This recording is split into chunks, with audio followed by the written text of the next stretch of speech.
बहू ने सास को दवा देने से किया इनकार।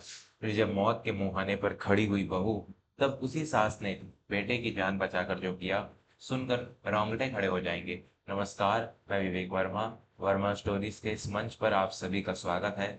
रिश्ते कांच के समान होते हैं, जिन्हें सहेजने के लिए प्रेम और विश्वास की आवश्यकता होती है, लेकिन जब इन रिश्तों में अहंकार का जहर घुल जाए, तो बड़े से बड़ा परिवार भी बिखरने लगता है। आज की कहानी एक ऐसी बहू की, जिसे अपनी अमीरी और आधुनिकता पर इतना घमंड था कि उसने अपनी सास के दर्द को सिर्फ एक बोझ समझा। लेकिन कहते हैं ना कि वक्त का पहिया हमेशा घूमता है, और जब वह घूमता है तो बड़े बड़ों के सिर झुक जाते हैं। शहर के सबसे व्यस्त इलाके गंगा विहार में स्थित था आशीर्वाद भवन। इस आलीशान घर में रहने वाले परिवार की चकाचौंध पूरे इलाके में मशहूर थी।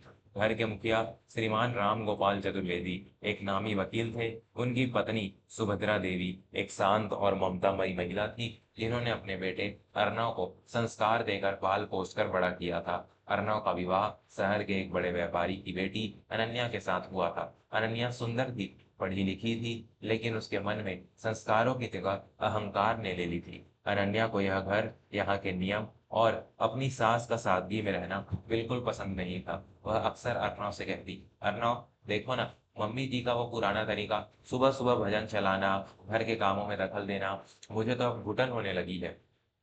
अर्नव अपनी माँ से बेहद प्यार करता था, लेकिन अनन्या के बढ़ते दबाव में वह अक्सर खामोश हो जाता था। कुछ ही महीनों में घर का माहौल पूरी तरह बदल गया। सुभद्रा देवी को जोड़ों का दर्द और उच्च रक्तचाप की समस्या थी। उन्हें समय पर दवा लेने की बहुत सख्त जरूरत थी।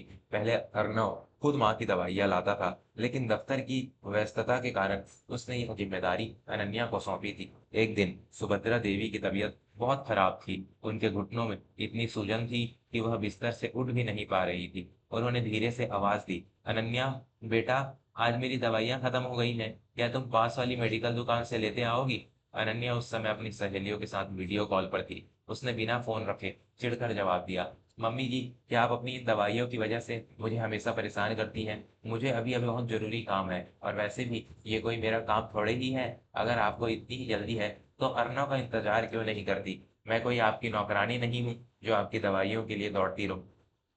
सुभद्रा देवी की आंखों में आंसू आ गए। उन्होंने बस इतना कहा, ठीक है बेटा, जैसा तुम्हारी मर्जी।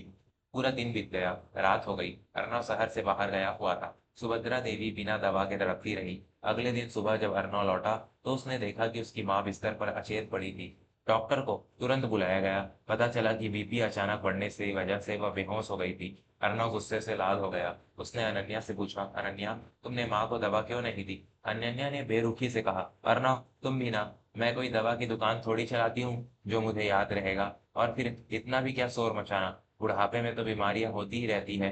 अर्णव ने पहली बार अपनी पत्नी पर चिल्लाया, यह बुढ़ापा नहीं, यह तुम्हारी संवेदनहीनता है। दिन बीतते गए, लेकिन अनन्या का स्वभाव नहीं बदला। वह लगातार सास का अपमान करती रही। उसे लगा कि वह इस घर की रानी है और कोई उसका कुछ नहीं बिगाड़ सकता। एक बार अर्णव और अनन्या अपनी गाड़ी से शहर के बाहर एक पार्टी में जा रहे थे। रास्ते में भारी बारिश हो रही थी। अर्नव का ध्यान भटका और एक मोड़ पर उनकी गाड़ी का संतुलन बिगड़ गया।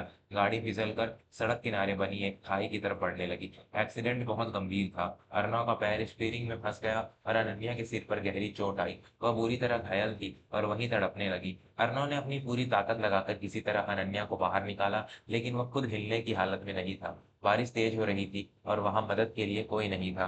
तभी सुभद्रा देवी, जो शायद किसी अंतर्ज्ञान की वजह से व्याकुल थी, पास ही के मंदिर से वापस आ रही थी। उन्होंने देखा कि उनकी गाड़ी खाई की तरफ लटकी है। वह दौड़ती हुई उस अंधेरे में खड़ी हो गई। उन्होंने देखा कि उनकी बहू खून से लथपथ पड़ी है और बेटा दर्द से करा रहा है। उस उम्र में जहां उन्हें चलने में भी तकलीफ होती थी, उन्होंने अपनी पूरी जान लगाकर अर्णव और अनन्या को सड़क के ऊपर खींचा। अपने दर्द को भूलकर उन्होंने अपने दुपट्टे से अनन्या के सिर का घाव बांधा और अपने फोन से एम्बुलेंस बुलाई। अस्पताल में जब सब सामान्य हुआ, तो अर्णव की जान बच गई थी, लेकिन अनन्या के पैर में गंभीर फ्रैक्चर था। जब उसे होश आया, तो उसने देखा कि सुभद्रा देवी उसके बेड के बगल में बैठी थी, उसके लिए सूप का कटोरा लिए हुए। सुभद्रा देवी ने बड़े प्यार से कहा, लो बेटा, इसे पी लो, कमजोरी दूर हो जाएगी। अनन्या का दिल बैठ गया। उसने देखा कि उसकी सास, जिसके साथ उसने इतना बुरा बर्ताव किया था, जिसने उसे एक गिलास पानी देने तक से मना कर दिया था, वही आज उसके लिए अपनी नींद और सेहत कुर्बान करके रात भर जाग रही थी।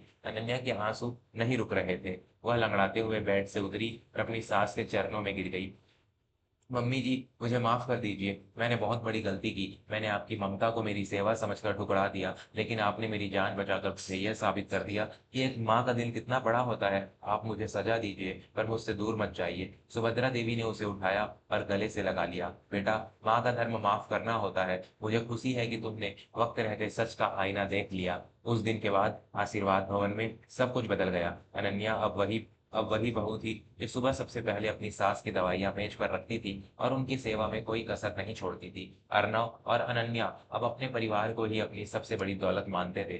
दोस्तों, कभी-कभी जिंदगी हमें बहुत कठिन परीक्षा में डालती है, ताकि हम रिश्तों की असली कीमत समझ सकें। अनन्या का अहंकार तो एक पल में टूट गया, लेकिन उसने एक ऐसी सीख पाई जिसने उसकी पूरी जिंदगी संवार दी। याद रखिएगा, माता-पिता की सेवा में ही दुनिया का सबसे बड़ा सुख छिपा है। आपको यह कहानी कैसी लगी? क्या आपने भी कभी किसी बड़े को समझने में गलती की है? अपनी राय कमेंट्स में ज़रूर साझा करें। अगर आपको वर्मा स्टोरीज़ की यह प्रस्तुति पसंद आई हो, तो चैनल को सब्सक्राइब करना ना भूलें। फिर मिलेंगे एक और प्रेरणादायक कहानी के साथ। धन्यवाद।